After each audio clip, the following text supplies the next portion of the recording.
V bitcoinovém světě se schyluje k velké události, takzvanému halvingu bitcoinu. Co to přesně znamená, mi vysvětlí Igor Power, expert na kryptoměny. Ahoj Igore. Ahoj. Tak co nás to čeká? Tak jedná sa v podstate o takú historickú udalosť už v bitcoinovom blockchaine, kedy na bloku 840 000 dôjde k spolovičneniu odmeny, ktorú ťažiari dostávajú za vyťaženie bloku. Historicky v podstate pôvodná odmena bola 50 bitcoinov, potom prvý halving 25, 12,5, 6,25 a teraz bude 3,125 bitcoinu. Je to technicky, v podstate sa jedná o novo vyťažené mince. To znamená, tá odmena sa skladá z týchto mincí, ktoré vzniknú na novo a plus z fíčiek, ktoré sú v danom bloku.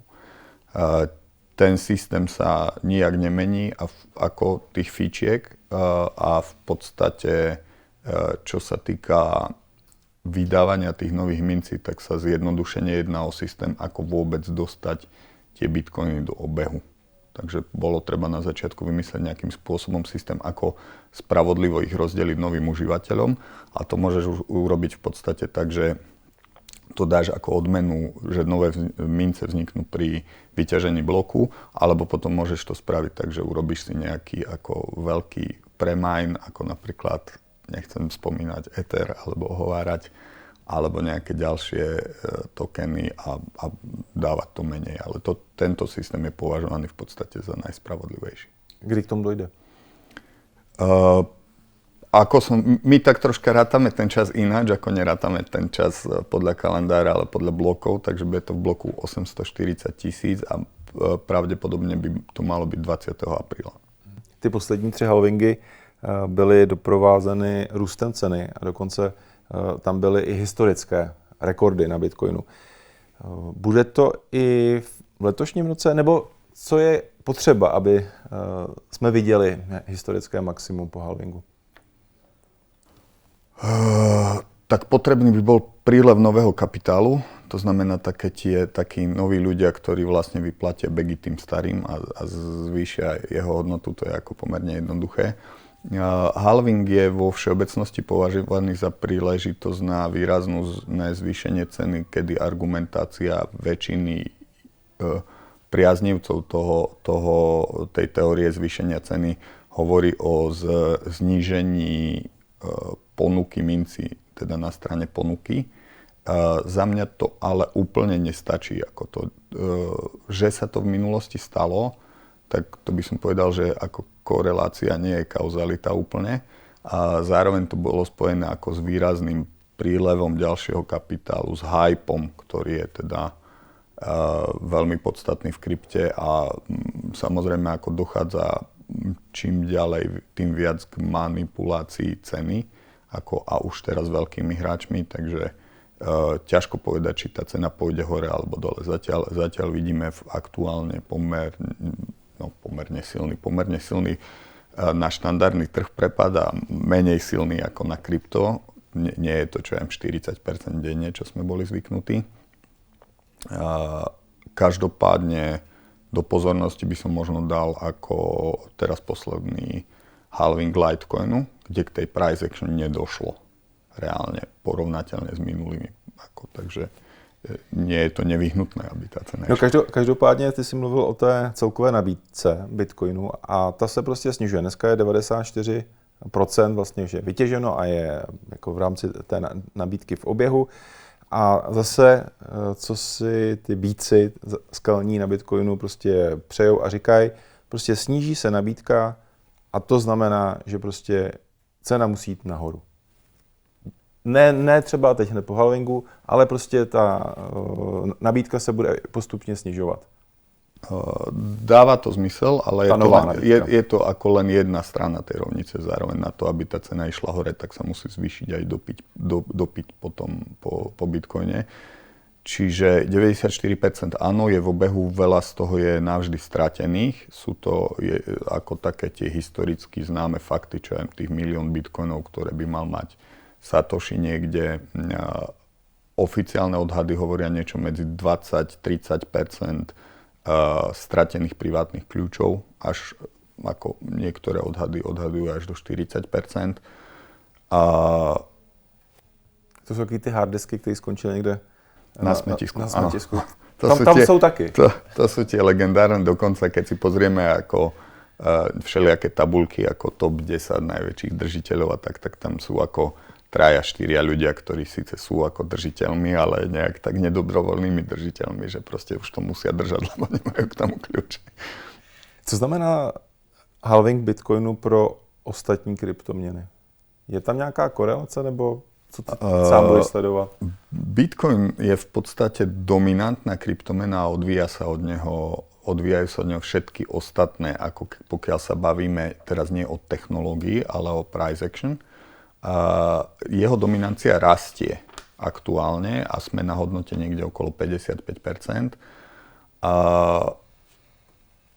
V podstate je to klasická, ako nebral by som tú udalosť ako halvingu, že nejak priamo ovplyvní tie ostatné kryptomeny. Skôr tá price action, čo nastane, tak ovplyvní kryptomeny. Ako v tejto fáze trhu to vyzerá tak, že pokiaľ Bitcoin rastie, tak ostatné kryptomeny rastú tu menej. A pokiaľ Bitcoin klesá, tak ostatné kryptomeny klesajú viac. To znamená, že aktuálne tak troška tie altcoiny krvácajú. A to je vidno ako na ich cene vyjadrenej voči Bitcoinu. A štandardne v tom trhu by to malo fungovať tak, že prebehne ako keby hype Bitcoinu a následne ten klesne a potom prebehne ako tzv. Altcoin season. Uvidíme, ako to bude teraz. Halving je jedna věc, ale věc, která ještě halvingu předcházela, bylo zavedení nebo uvedení nových těch spotových ETF na trh. To přineslo likviditu a určitě to pomohlo k růstu ceny. Jak se teď díváš možná trošku s odstupem, co ty ETF tam vyvedly, kolik těch peněz tam přišlo a co se vlastně i děje v poslední době? Jestli vlastně už jsme po tom hypeu, anebo prostě je tam stabilní příliv peněz a ty ho třeba čekáš i do dalších měsíců, let? ETF-ka, možno by som tak troška zhrnul, jednalo sa o spotové ETF-ka a konkrétne v USA, pretože ETF-ka futures už v USA boli a zase spotové ETF-ka mimo USA tiež boli. Nebol o nich príliš veľký záujem, ale Američania sú veľmi dobrí marketéri, takže oni to dokázali ako rozvíriť tými ETF-kami. Natieklo tam pomerne veľa peňazí inštitucionálnych. A trošička, čo viac menej nezaznamenal som analytika, ktorý by sa tomu viac venoval a verejnosť možno tiež menej známy fakt, že tie spotové ETF-ka boli na poslednú chvíľu zmenené na cash in, cash out. To znamená, ako vstup a výber je vo fiate. Nemôžeš si z toho ETF-ka vybrať podkladové aktívum, čo určitým spôsobom pracuje proti tomu, aby sa hodnota Bitcoinu zvyšovala. Pretože funguje to tak, že na základe toho v budúcnosti predpokladám, že vzniknú rôzne deriváty a takisto vyrovnanie za určitých okolností môže pripomínať tak troška frakčné bankovníctvo. Nemusíš to kryť úplne na 100% v niektorých prípadoch. Takže bolo to tak troška nenápadne zmenené a fungovala v pozadí taká troška konšpiračná teória, že tie spotové ETF-ka budú schválené až v momente, keď budú mať chlapci z Wall Streetu pod kontrolou miesto, kde sa tvorí cena Bitcoinu, čo je Binance. Videli sme také troška potvrdenie tej teórie, že Binance bola de facto rozobratá regulátormi, ako Changpeng sám o sebe bol, stále je zadržiavaný v USA a tým pádom ako americké služby, silové orgány a regulátori získali priamu kontrolu nad Binance. Takže túto teóriu tak troška považujem ako za potvrdenú a momentálne to funguje tak, že takisto tam na pozadí prebehla vec, o ktorej sa veľmi málo hovorí a to je to, že do tých ETF-iek nastúpili inštitucionálne peniaze, ktoré ale nie sú dlhodobí holdery. To znamená... Spekulanti, jo? to sú špekulačný kapitál, to znamená ten, čo vystúpi, ako nerieši vôbec to podkladové aktívum, je to ako jedno z ďalších x asetov, ktoré môže obchodovať, ale nedrží ho. Taký najvýraznejší príklad toho, že to naozaj tak bolo, je to, že Vanguard ako nenastúpil, pričom on je dlhodobý držiteľ, ako jeden z predstaviteľov dlhodobých držiteľov. To znamená, že aj to, čo sme videli, čo sa neskôr dialo, napríklad tie prudké poklesy, to je presne o tom, že ako vystupujem z toho aktíva v momente, keď niečo je. A takisto, keď sa niečo deje, jak teraz sme videli napríklad Irán, Izrael, tak v podstate pri robotickom obchodovaní máš tzv. Panic protocols, ktoré v prípade, že sa niečo deje na trhu, tak odpredajú ten obchodovaný asset za akúkoľvek cenu, lebo už v minulosti veľakrát sa ukázalo, že oplatí sa ti to predať so strátou 20%, aby si neprišiel k strate 95%. Určite zavřou tie pozície. To znamená, zavrú pozíciu za market a to môže ako výrazným spôsobom hýbať tou cenou, ako tieto stratégie. Když jsi zmínil teda vlastně ten konflikt, nebo vlastně útok Iránu na Izrael, to se odehrálo o víkendu, že jako týden zpátky. V zásadě to je jeden z mála trhů, který je otevřen pořád. Proto vlastně všichni směřovali pozornost, tak co se tam stane na tom Bitcoinu. Hodně lidí říkalo, Bitcoin přece je bezpečným přístavem a najednou se propad, já nevím, jestli o 6-8%, byly zavřené pozice.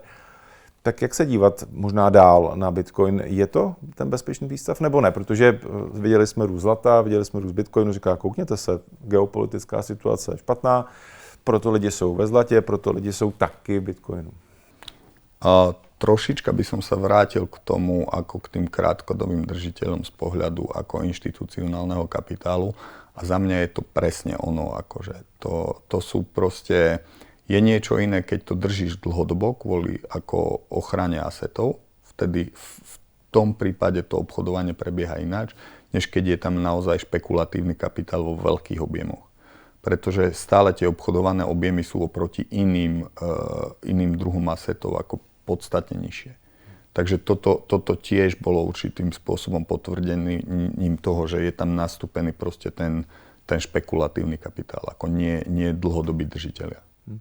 Jedna věc jsou ty ETF, o kterých jsem mluvil a vysvětloval v Americe, které tam už prostě jsou a fungují a jsou otevřeny jak institucím, tak retailu, ale teď se mluví o tom, že by se měly dát do pohybu, nebo měly by být v nabídce 4 ETF v Hongkongu, to znamená, že se prostě otevře ten trh i v Asii.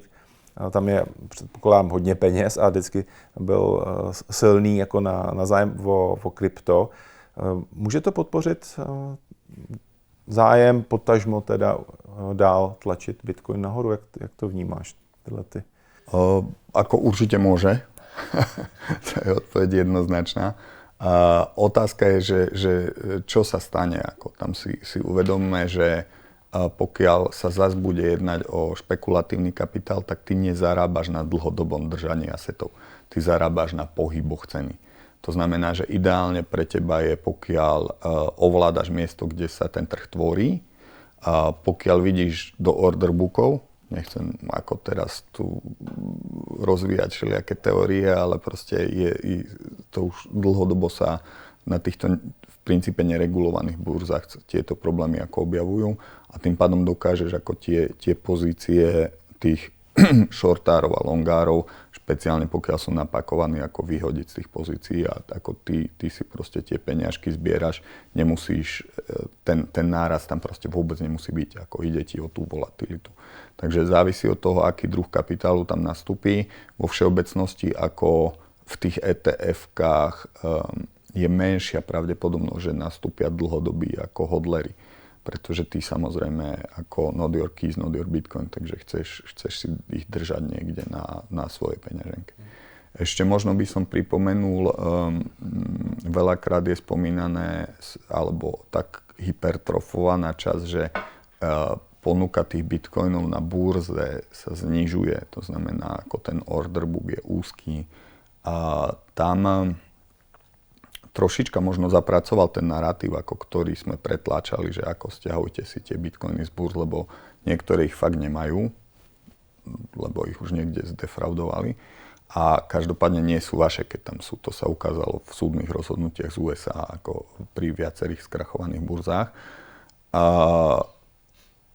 chcel by som len povedať, že možno ako tá súčasná pozícia je možno taká, že pokiaľ tie bitcoiny chcem predať, tak ich držím u seba a pošlem ich na tú burzu až v momente, keď ich chcem predať.